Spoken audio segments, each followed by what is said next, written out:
27শে মে বাংলাদেশে কিন্তু হরতাল ডাকতেন না।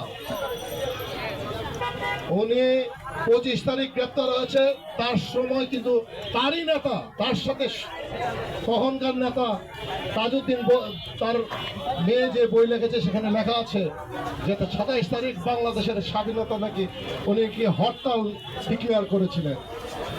আর আমার নেতা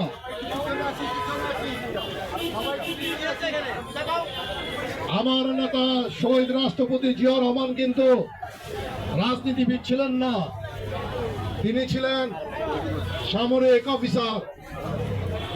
উনি কিন্তু ওই পাকিস্তানিদের বিরুদ্ধে সর্বপ্রথম রিভল করে উনি স্বাধীনতার ঘোষণা দিয়েছিলেন। সেদিন যেমন বাংলাদেশ স্বাধীন না হলে শহীদ রাষ্ট্রপতি জিয়াউর রহমান কিন্তু ফাঁসির কাছে ঝুলতে হতো, কিন্তু শেখ মুজিবের কিছু হতো না।